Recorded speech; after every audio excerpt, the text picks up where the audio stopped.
No big game hunting out there for the Lakers organization, Wojnarowski said at the 106 mark. In this league right now, with the new collective bargaining agreement, you can't really have 3 max contracts, 3 superstars, and expect to have any depth on your roster. It's going to look a lot of the same, but think about a team next year that goes the entire season with Rui Hachimura, with Austin Reeves as your starter. They've got a chance to be very, very competitive in the West. So Adrian Wojnarowski earlier today talked about how in free agency, the Lakers aren't going to be able to really go big game hunting. Rob Pelinka and the Los Angeles Lakers are looking to improve and upgrade the roster. There's talks about them looking to maybe move the 17th pick in a deal to maybe get back some players, or even go back in the draft and maybe go get multiple first-round picks, get multiple young guys, kind of round out the roster that way. Or maybe even if you get, say, a team like Indiana, they have like the 26th, the 29th, and the 32nd pick. If you could get like 2 of those picks, well, then now you could take those picks and maybe get another mid-tier, blue-chip level guy to come add to the Lakers. For the most part, the Lakers aren't going to be able to go big game hunting, right? And what that means is, and what Woj is talking about, is like a James Harden, a Kyrie Irving, something like that. They would only be able to get mid-tier guys, quality rotation guys. Hopefully you could find, 2 or 3 rotation guys. The Lakers could get their full mid-level exception, depending on how they approach it, depending on the contracts of Austin Reeves and Rui Hachimura.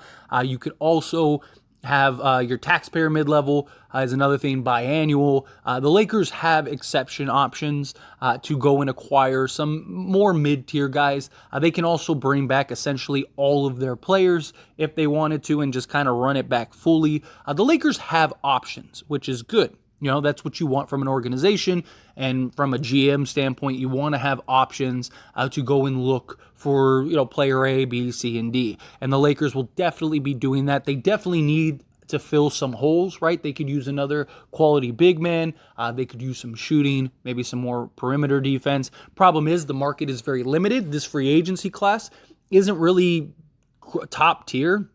It's a little top heavy with like a handful of guys, and then there's like a bunch of guys that may or may not have an impact on your roster. But with, Rui Hachimura, Austin Reeves, LeBron James, Anthony Davis, guys like that, you're looking for just kind of guys that can be bench guys that can come in and provide, 10 to maybe 15 minutes a game. You're not looking for a guy necessarily to come in and play 30 minutes a game and be a go-to guy, right? The Lakers have pieces. Max Christie. Can Max Christie kind of crack the rotation and take that next step, take that next leap? The Lakers, these are all things that the Lakers will be looking at. Now, of course, the Lakers could acquire another star still. And because what Woj was talking about was free agency. So again, going and signing a Kyrie Irving outright, go and signing a James Harden outright. You can't do that.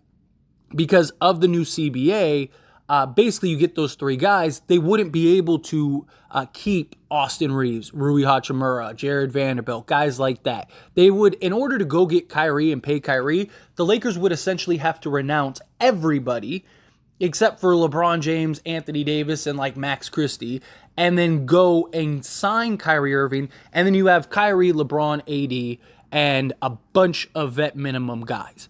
That's where the problem lies.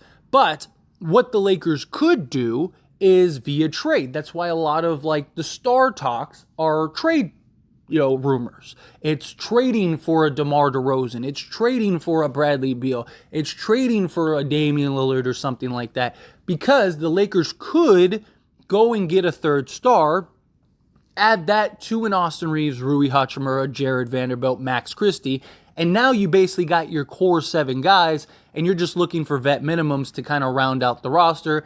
Again, you're looking for 1 or 2 guys that you can hopefully add to the team to upgrade and kind of provide quality rotation minutes. A guy like Kyrie Irving is just, it just can't happen. Because the only way that the Lakers can acquire Kyrie Irving is via sign and trade. That hard caps the Lakers, which means they cannot go and retain Austin Reeves and Rui Hachimura, right? They would very likely be able to retain one of them, but you need more than just 3-4 guys on your roster to win an NBA championship, as you saw with like the Phoenix Suns, right? They were very top heavy, but ultimately they weren't able to get it done because you need more than just 3 or 4 guys on a nightly basis, especially over an 82-game series or season. And then you get into the playoffs, guys just get exhausted, get tired. You need to give them rest. So a guy like Kyrie Irving is pretty much unfathomable. You're not going to be able to go that route. Now, don't get me wrong. Let's say the Lakers did trade for, let's say, a Damian Lillard. We'll just use Damian Lillard as an example. Again, I don't really think the Lakers have a chance to get Damian Lillard anymore. I was hoping that maybe that would be a possibility, because if Dame said, I want to go to the Lakers, I do think Portland would have done right by him. But he has listed the Miami Heat and the Brooklyn Nets as options.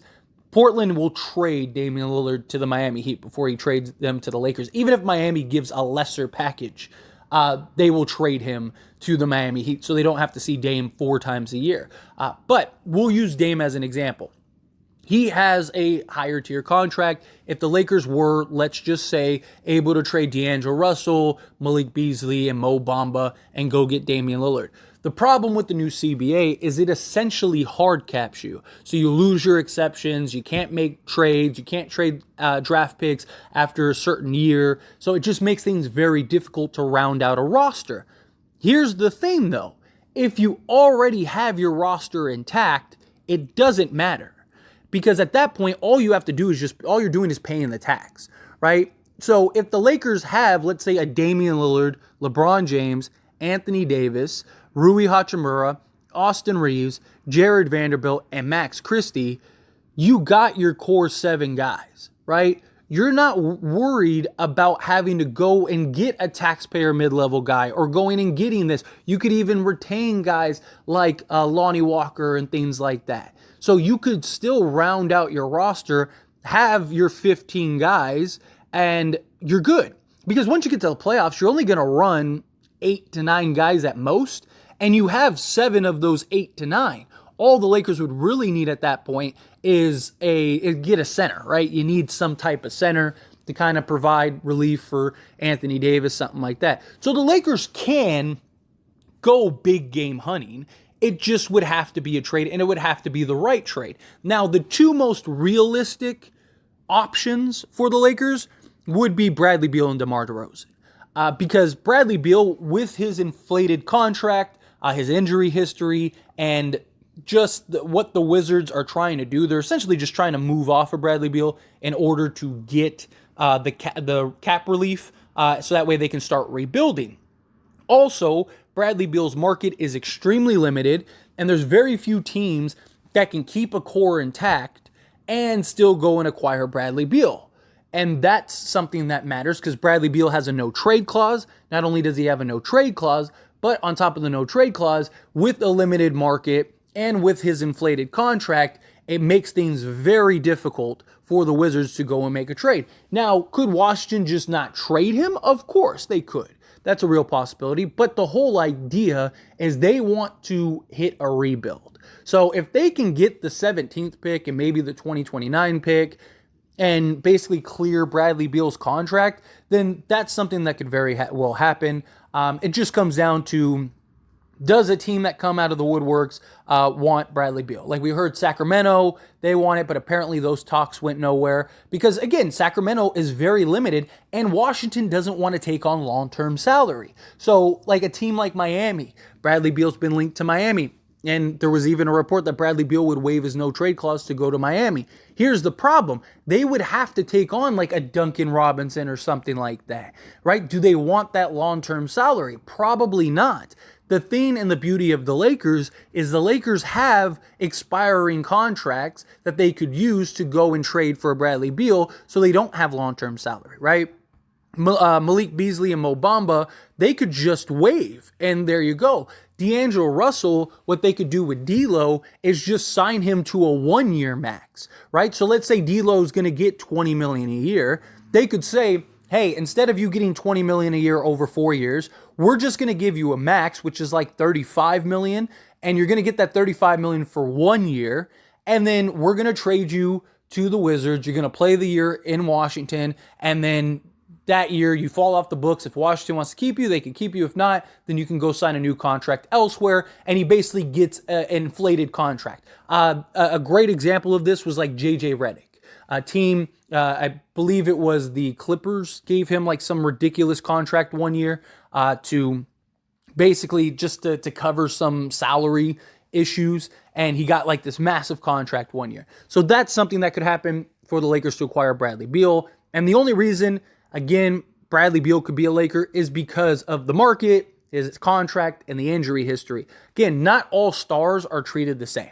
Like, people think of a star and think like, oh, you have to give up 4 to 5 first-round picks, and you have to give up, 3 young players and talents. Like, not necessarily. There's a lot of factors that go into that. There's a lot, like with Bradley Beal, again, his injury history, his contract, he's not worth the contract. Bradley Beal is a star. He's not a superstar. Bradley Beal is getting paid like he's a top 5 player in the league. He's not a top 5 player in the league. And DeMar DeRozan, though, on the other hand, I think Bradley Beal would be the better natural fit. But the good thing about DeMar is he always plays. Dude, the guy averages like 70 to 75 games a year. So this is a guy that doesn't get injured a lot, that can stay healthy. He's a 25-5-5 guy. He has a very reasonable contract. He doesn't have a bloated contract. The Lakers could actually trade for DeMar DeRozan and still keep their taxpayer mid-level, still keep and build a reliable roster around DeMar, LeBron, AD, and Austin Reeves, Rui Hachimura, all of those guys. DeMar DeRozan would probably be the best bang for your buck. He would probably be the best value. Again, not a huge market. You're not going to yield a huge return because of his age and his position and stuff. How many players or how many teams that are contenders need a guy like a DeMar DeRozan or look at a guy as DeMar DeRozan as like that missing piece. So the Lakers actually would have a real shot at DeMar. DeMar also publicly has stated on numerous occasions that he wants to be a Laker. He loves the Lakers. He's always wanted to play for the Lakers. He thought he was already going to be a Laker, all of that. DeMar DeRozan, the Lakers could actually go acquire, and keep him and still have all of your flexibility going forward. They could, if I'm not mistaken, could even stay under that second cap apron, which would be nice. Again, depends on how much Rui makes, depends on how much Austin Reeves makes, depends on how they operate with guys outside of that. But they could be in a great position with DeMar DeRozan, which is why I think DeMar DeRozan makes the most sense. Zach LaVine is currently being shopped by the Chicago Bulls. So if they trade Zach LaVine, then DeMar DeRozan's probably gone as well. So the Lakers could go and get that. So again, the Lakers can get a third star. They can go big game hunting. It just wouldn't be in free agency, which is what Adrian Wojnarowski was talking about. And this is why I wanted to kind of touch on this and go over it and hopefully give people a better understanding, because I did have some people mention what Woj said earlier today and in that regard, and I just wanted to kind of clarify. One, he was talking about free agency, which he is 100% correct, right? Again, if the Lakers renounce everybody and go sign a James Harden, that's it. It's James Harden, LeBron James, Anthony Davis, and a bunch of vet minimum guys. But if they go and they make a trade for another star, again, depending on the star. Kyrie Irving, a lot of Laker fans really love Kyrie Irving. Kyrie Irving is very likely not an option, because unless Kyrie is willing to take like $15 million a year, it's not going to happen. But a guy like, again, a Bradley Beal, DeMar DeRozan, the Lakers can go and get that guy and still keep their entire roster intact. Yes, they would fall into the new CBA thresholds, and they would fall into all of the negative aspects of that. But if you already have your entire team intact, it doesn't matter, right? It's to prevent teams from getting better. That's what the new CBA is. It's to prevent a team like the Warriors going out and signing, a Kyrie Irving in free agency or James Harden in free agency and trying to work and play the system. That's what it's about. It's to punish teams from getting better quality players, right? So take a team like, let's take the Clippers, right? The Clippers have all this salary, all that stuff. If they had their tax or their exception, right? They could go and sign a Chris Paul, or let's say Kyrie. Let's say Kyrie was like, hey, I'll take, $10 million a year or whatever to go play with the Clippers and win a championship. Well, then the Clippers would be able to sign that. The new CBA would prevent something like that from happening. So it's to prevent teams that are at a certain threshold to go over that threshold, and penalizes those teams from doing that. Prevents them from doing various trades, prevents them from signing certain players, using exceptions, stuff like that. If the Lakers already have their team for the next 3-4 years, then it doesn't matter. And all of that is irrelevant. So, look, if the Lakers want to do it, they will do it. It just comes down to, does Genie want to pay? That's really what it ultimately comes down to. But anyway, as always, this is a discussion, so I pass the question on you. Let me know your thoughts and opinions down in the comments below. I'd love to hear it. Let me know.